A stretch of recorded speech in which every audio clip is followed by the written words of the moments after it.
नमस्कार दोस्तों और प्यारे बच्चों, आपका इस YouTube चैनल में स्वागत है। तो आज हम इस वीडियो में पढ़ेंगे कक्षा 10वीं की NCERT के इतिहास का लेसन नंबर 4, जिसका नाम है औद्योगिकीकरण का युग, एज ऑफ इंडस्ट्रियलाइजेशन। तो ये जो वन लाइनर है या MCQ है, ये क्लास 10वीं के बोर्ड एग्ज़ाम में 15 से 20 नंबर के आते हैं। तो आप अवश्य ही इस वीडियो का फ़ायदा उठाएं और अपने 15 से 20 नंबर पक्के करें। ये कक्षा 10वीं के लिए ही बेनिफिशियल नहीं है, बल्कि किसी भी कॉम्पिटिटिव एग्ज़ाम में पूछे जा सकते हैं। तो कृपया करके इस वीडियो को ज़रूर देखें और अपने इन MCQs को, प्रश्नों को पक्के करें। तो सबसे पहले तो है कि औद्योगिकीकरण क्या है। तो औद्योगिकीकरण को प्रायः फैक्ट्रियों के साथ जोड़ा जाता है। तो सर्वप्रथम पहला सवाल है कि औद्योगिक क्रांति की शुरुआत कब और कहाँ से हुई थी। तो जो औद्योगिक क्रांति की शुरुआत हुई थी वह 18वीं सदी में इंग्लैंड से या ग्रेट ब्रिटेन से हुई थी। तो औद्योगिक क्रांति की शुरुआत अगर प्रश्न पूछ लिया जाए तो कहाँ से हुई थी? ग्रेट ब्रिटेन से हुई थी और 18वीं शताब्दी से शुरू हुई थी। क्वेश्चन नंबर 2 है कि न्यू कॉमेन द्वारा भाप के इंजन की खोज कब की गई थी। तो न्यू कॉमेन द्वारा सबसे पहले भाप का इंजन बनाया गया था। कब बनाया गया था? 1712 ईस्वी में। जो न्यू कॉमेन द्वारा बनाया गया भाप का इंजन था, उसमें सुधार किसने किया? तो इसमें सुधार किया था जेम्स वॉट द्वारा, जो कि न्यू कॉमेन द्वारा बनाए गए भाप के इंजन का एक अच्छा रूप था। नेक्स्ट क्वेश्चन है कि स्पिनिंग जेनी का आविष्कार कब और किसके द्वारा किया गया। तो स्पिनिंग जेनी का आविष्कार किसके द्वारा किया गया था? जेम्स हारग्रीव्स द्वारा। किसके द्वारा? जेम्स हारग्रीव्स द्वारा 1764 ईस्वी में। और ये जेम्स हारग्रीव्स कहाँ के रहने वाले थे? इंग्लैंड के रहने वाले थे। कहाँ के?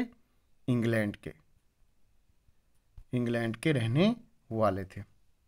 नेक्स्ट क्वेश्चन है कि भारतीय बुनकरों पर नियंत्रण रखने के लिए ईस्ट इंडिया कंपनी ने जो वेतन भोगी कर्मचारी तैनात किए थे, उन्हें क्या कहा जाता था? तो उनको कहा जाता था गुमाश्ता। तो गुमाश्ता वे अधिकारी होते थे जो भारतीय बुनकरों पर क्या रखते थे? नियंत्रण रखते थे। ये भारतीय बुनकरों पर नियंत्रण रखते थे ताकि ये दूसरे को अपना सामान ना बेच सके। नेक्स्ट क्वेश्चन है कि भारत की पहली कपड़ा मिल या सूती मिल कब और कहाँ स्थापित हुई। तो भारत की जो पहली कपड़ा मिल थी वह स्थापित हुई थी 7 जुलाई 1854 को। कब हुई थी? 7 जुलाई 1854 को बम्बई में हुई थी। और इसको स्थापित करने वाले थे कावासजी नानाभाई डाबर। कौन? कावासजी नानाभाई डाबर द्वारा भारत की पहली कपड़ा मिल की स्थापना 7 जुलाई 1854 को बम्बई में की गई थी। नेक्स्ट क्वेश्चन है कि इंग्लैंड ने मैनचेस्टर के वस्त्र उद्योग को प्रतिस्पर्धा से बचाने के लिए भारतीय वस्त्रों पर क्या बढ़ाया? तो इन्होंने मैनचेस्टर के वस्त्र उद्योग को प्रतिस्पर्धा से बचाने के लिए ब्रिटिश सरकार ने क्या किया? भारत में बने वस्त्रों पर आयात शुल्क बढ़ा दिया। नेक्स्ट है अंग्रेज चीन से भारतीय अफीम के बदले में इंग्लैंड में भेजने के लिए क्या खरीदते थे? तो क्या खरीदते थे? चाय। नेक्स्ट क्वेश्चन है कि उद्योगपति नए मजदूरों को भर्ती के लिए प्राय क्या रखते थे? नए मजदूरों के लिए जो भर्ती करी जाती थी उसके लिए वे एक अधिकारी रखते थे, जिसको क्या कहा जाता था? जॉबर। तो याद रखेंगे कि मजदूरों की भर्ती के लिए प्रायः उद्योगपति क्या रखते थे? जॉबर को रखते थे। नेक्स्ट है कि 19वीं शताब्दी के अंत में औद्योगिक माल के विज्ञापनों का एक महत्वपूर्ण साधन क्या था? कैलेंडर 19वीं शताब्दी में क्या था? विज्ञापनों का एक महत्वपूर्ण साधन था। नेक्स्ट क्वेश्चन है कि हथकरघे में किस चीज के प्रयोग से उत्पादन तेजी और श्रम में कमी आ गई? तो ऐसी कौन सी चीज थी जिससे उत्पादन तेज हो गया और श्रम में कमी आ गई? तो वो थी फ्लाई शटल। याद रखेंगे, क्या थी? Fly shuttle. नेक्स्ट क्वेश्चन है कि भारत की पहली जूट मिल कब और कहाँ लगी? तो भारत की पहली जूट मिल 1855 ईस्वी में, कब? 1855 ईस्वी में कोलकाता। अगर स्थान पूछ लिया जाए तो रिश्रा। और किसके द्वारा लगाई गई है? तो सेठ हुकमचंद द्वारा। जूट मिल 1855 ईस्वी। अगर स्टेट पूछ ली जाए तो कोलकाता। अगर स्थान पूछ लिया जाए तो रिश्रा। अगर किसने लगाई थी तो सेठ हुकमचंद द्वारा। नेक्स्ट है कि प्राच्य प्रदेशों से क्या अभिप्राय है? तो जो देश भूमध्य सागर के पूर्व स्थित थे या हैं, उनको क्या कहा जाता है? प्राच्य देश कहा जाता है। प्रायः एशिया के लिए यह प्रयोग किया जाता है। नेक्स्ट है कि स्टेपलर किसे कहते थे? तो जो रेशों के हिसाब से ऊन की छंटाई करता था और उनको स्टेपलर करने वाला अथवा छांटने वाला व्यक्ति कहा जाता था। ये अच्छे और या बुरे ऊन के हिसाब से अलग अलग रेशे बनाता था, उनको इकट्ठा करता था। इनको क्या बोलते थे? स्टेपलर बोलते थे। नेक्स्ट है कि फूलर क्या होता है? तो फूलर कपड़े को समेटने वाले व्यक्ति को फूलर कहा जाता था। कॉर्डिंग क्या है? नेक्स्ट है कॉर्डिंग क्या है? तो यह कपास या ऊन आदि रेशों को कताई के लिए तैयार करने की एक प्रक्रिया है। अगर कॉर्डिंग पूछा जाए तो कॉर्डिंग क्या है? कपास या ऊन आदि रेशों को कताई के लिए तैयार करने की प्रक्रिया है। नेक्स्ट है कि भारत का पहला लौह एवं इस्पात संयंत्र उद्योग कब और किसके द्वारा स्थापित किया गया? तो जो भारत का पहला इस्पात संयंत्र था वो लगाया गया था 1907 ईस्वी में स्थापित हुआ था। कहाँ पर? जमशेदपुर में, जिसकी स्थापना करी थी जमशेद जी नुसरवान जी टाटा ने, या शॉर्ट में JN टाटा। नेक्स्ट है कि गिल्ड्स कौन होते थे? तो गिल्ड्स उत्पादकों के संगठन होते थे। तो ये जब औद्योगिक क्रांति हुई तो सबसे पहले ज़्यादा फैक्ट्रियां जो है ऊन या कपड़े बनाने की लगी थी, तो उसमें जो उत्पादकों के संगठन होते थे उनको गिल्ड्स कहा जाता था। और ये क्या करते थे?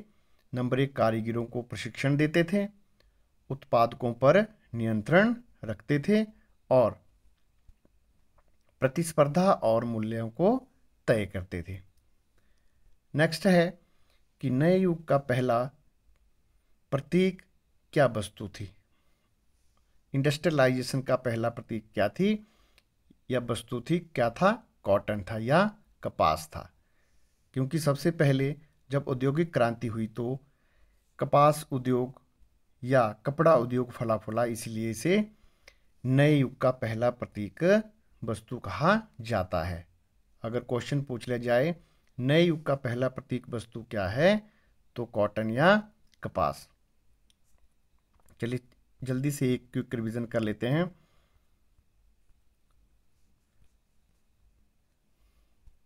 तो औद्योगिक क्रांति की शुरुआत 18वीं सदी में इंग्लैंड से या ग्रेट ब्रिटेन से। नेक्स्ट है न्यू कॉमेन द्वारा भाप का इंजन कब बनाया गया? 1712 ईस्वी में। न्यू कॉमेन द्वारा बनाए गए भाप के इंजन को किसने सुधार किया? जेम्स वॉट द्वारा। स्पिनिंग जेनी का आविष्कार जेम्स हारग्रीव्स द्वारा 1764 ईस्वी में। भारतीय बुनकरों पर नियंत्रण रखने के लिए किस कर्मचारी को नियुक्त किया जाता था? गुमाश्ता को। भारत की पहली कपड़ा मिल या सूती मिल कब और कहाँ स्थापित हुई? 7 जुलाई 1854 बम्बई में कवासजी नानाभाई डावर द्वारा स्थापित की गई। इंग्लैंड के वस्त्र उद्योग को प्रतिस्पर्धा से बचाने के लिए भारतीय वस्त्रों पर क्या बढ़ाया गया? आयात शुल्क बढ़ाया गया ताकि भारतीय वस्त्र महंगे हो जाएं। नेक्स्ट है कि अंग्रेज चीन से भारतीय अफीम के बदले में इंग्लैंड भेजने के लिए क्या खरीदते थे? तो चाय को खरीदते थे और इंग्लैंड भेजते थे। नेक्स्ट है उद्योगपति नए मजदूरों की भर्ती के लिए प्रायः क्या रखते थे? जॉबर रखते थे जो उद्योगपतियों के लिए मजदूरों का इंतजाम करते थे। 19वीं शताब्दी के अंत में औद्योगिक माल के विज्ञापनों का एक महत्वपूर्ण साधन क्या था?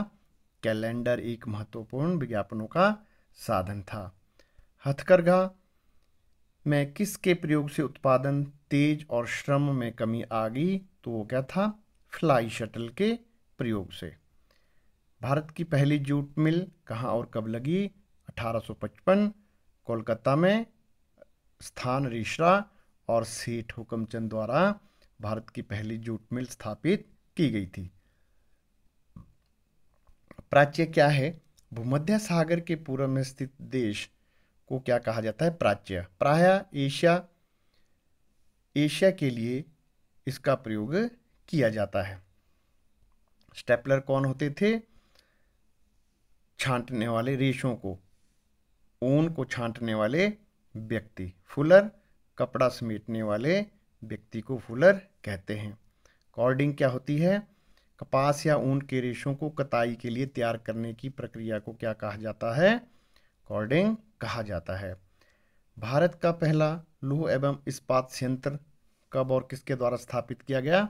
1907 ईस्वी में जमशेदजी नुसरवान जी टाटा द्वारा या JN टाटा द्वारा भारत का पहला इस्पात संयंत्र स्थापित किया गया। गिल्ड्स क्या थे? ये उत्पादकों के संगठन थे। ये कारीगरों को प्रशिक्षण देते थे, उत्पादकों पर नियंत्रण रखते थे तथा प्रतिस्पर्धा एवं मूल्य तय करते थे। लास्ट क्वेश्चन है कि नए युग का पहला प्रतीक वस्तु क्या थी? तो कॉटन थी। तो ये थे लेसन 4 के मुख्य वन लाइनर। आशा करता हूँ आपको याद हो गए होंगे। अगर याद नहीं हुए हैं तो वीडियो को कृपया 1-2 बार दोबारा देख लें और अपने 15-20 नंबरों के लिए तैयारी पक्की कर लें। मुझे आशा है आपको इससे अवश्य फ़ायदा होगा। Thanks for watching. Do subscribe, like and share my channel. Thanks for watching. जय हिंद, जय भारत।